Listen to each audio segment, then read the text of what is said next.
विद्यार्थियों, आप देख रहे हैं चैप्टर नंबर 4 का जो आपका नोट्स है वो हम प्रोवाइड करवा रहे हैं पीडीएफ फॉर्म में, कार्बन एंड इट्स कंपाउंड। तो इसमें सारा का सारा डिटेल्ड है पूरा चैप्टर। जो आपको ये समझ में नहीं आएगा चैप्टर अगर, लेकिन अगर आपने ये पीडीएफ पढ़ लिया, ये नोट्स पढ़ लिए, तो आपको पूरा चैप्टर समझ में आने वाला है। इसकी पीडीएफ फॉर्म जो है मैं आपको डिस्क्रिप्शन बॉक्स में दे दूंगा।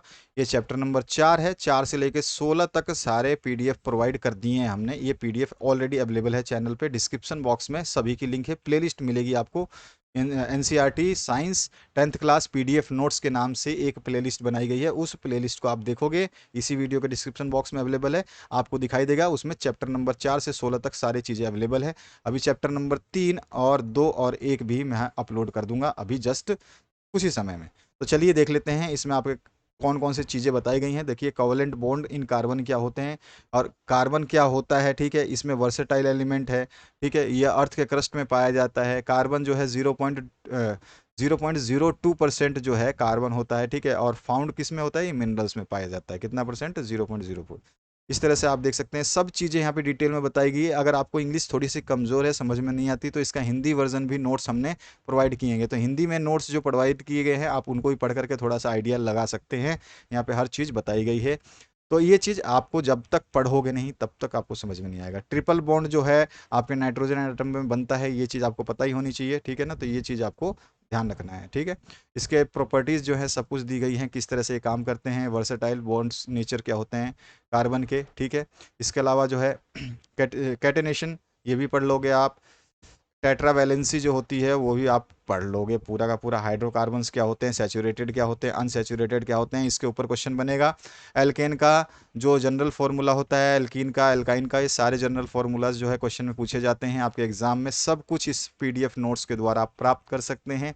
यहाँ टेबुलर फॉर्म में जो है फॉर्मूला दिया गया है, साथ ही साथ स्ट्रक्चर जो आपसे एग्जाम में पूछा जाता है कि मीथेन का स्ट्रक्चर कैसा होगा या इथेन का कैसा होगा, तो आपसे फॉर्मूला पूछता है कभी कभी, और साथ साथ में स्ट्रक्चर भी पूछ लेता है। तो ये सारी चीज़ें आपको यहाँ पे 4-5 स्ट्रक्चर्स थोड़ा सा ढंग से याद कर लेना है।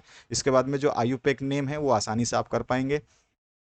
यहाँ पे कौन कौन से आपके सिंगल चेन होते हैं, ब्रांचेड होते हैं और साइक्लिक होते हैं, और साइक्लिक अनसेचुरेटेड और सेचुरेटेड होते हैं। डबल बॉन्डिंग में अनसेचुरेटेड होते हैं, सिंगल बॉन्डिंग में सेचुरेटेड रहते हैं, ठीक है। तो इस तरह से आइसोमर्स होते हैं, ब्यूटेन होते हैं। तो सारी चीज़ें इसमें दी गई है। आप पूरा पढ़ोगे तो आपको पूरा चैप्टर जो है यहाँ से मिल जाएगा, पूरा का पूरा शॉर्ट टाइप में मिलेगा, ताकि आप लोग कोई नहीं। होमोलोगस सीरीज क्या होती है, इसके ऊपर क्वेश्चन पूछा जाता है आपसे, ठीक है। तो ये सारे के सारे सुफिक्स जो हम यूज़ करते हैं आईयूपैक नेम में, तो एल्कीन होता है तो ईन यूज़ करते हैं, एल्काइन होता है तो वाई ई एन यूज़ करते हैं, एल्कोहल होता है ओल यूज़ करते हैं, ओइक एसिड जब कार्बोलिक एसिड जो आता है तो ओइक यूज़ करते हैं। सारे के सारे आपको चीज़ें याद रखनी है। यही फंडा होता है। जब तक आपको फंडा नहीं पता होगा तो आप जो है नाम नहीं लिख सकते किसी भी चीज़ का। प्रॉपर्टीज़ दे रखी है यहाँ पर, ठीक है। केमिकल प्रॉपर्टीज़ है, ऑक्सीडेशन क्या है, हैं, एडिशन रिएक्शंस क्या हैं, सब चीज़ें इसमें बताई गई हैं। बस आपको केवल सिंपली क्या है पढ़ना है। एथेनॉल का जो है प्रॉपर्टी क्या होती है, इसका बर्निंग टेस्ट होता है, सॉल्युबल वाटर होता है, मेल्टिंग पॉइंट 150 के होता है और बॉइलिंग पॉइंट 351 के होता है, ठीक है। ये चीज़ें यहाँ पे दी गई है। आपका यूजेज ऑफ एथेनॉल भी पूछता है आपसे, तो यहाँ पर दी गई हैं यूजेज ऑफ एथेनॉल क्या क्या होता है। ये सारा पीडीएफ जो है मैं आपको डिस्क्रिप्शन में दे रहा हूँ, वहाँ से आप यूज़ कर लेना। एथेनॉल के बारे में यहाँ पे बताया गया है, ठीक है। एथेनोइक एसिड में क्या होता है, रिएक्ट्स किसके साथ करता है, प्रोडक्ट क्या फॉर्म करता है, ये सारी चीज़ें इसमें बताई गई हैं। इन सब चीज़ों को जब आप एक बार पढ़ोगे इस नोट्स को, जब तक आप पढ़ोगे नहीं तब तक तो फिर आपको कुछ पता नहीं चलेगा।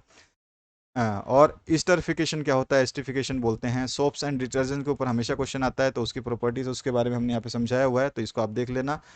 क्लिनजिंग एक्शन ऑफ सोप्स क्या होते हैं, ये चीज़ क्वेश्चन हमेशा पूछी जाती है। ये डायग्राम बना दोगे तो भी आसान हो जाएगा। बहुत सारी चीज़ें जो है इसमें दी गई हैं। और क्वेश्चन बैंक जो है, यानी कि कुछ एक्सरसाइज क्वेश्चंस आप यहाँ से देख लेंगे। तो इन क्वेश्चंस को आप देख लेना। इन सभी के आंसर्स जो है आप इसी पीडीएफ नोट्स में मिल जाएंगे।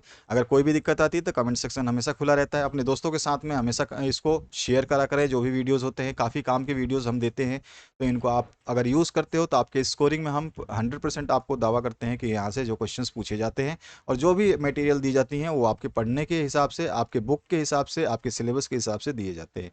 तो इनको डाउनलोड करिए, पीडीएफ ऑलरेडी अवेलेबल है, लिंक डिस्क्रिप्शन बॉक्स में है। साथ ही साथ प्लेलिस्ट भी है इस पूरे का, जितने भी आपको चाहिए वो सारे प्लेलिस्ट अवेलेबल है। एक प्लेलिस्ट आप जैसे ही खोलोगे उसमें सारे वीडियोस और सारे चैप्टर्स के पीडीएफ नोट्स दिखाई देंगे। आपको जिस भी मीडियम में चाहिए उस मीडियम में आप डाउनलोड कर सकते हैं।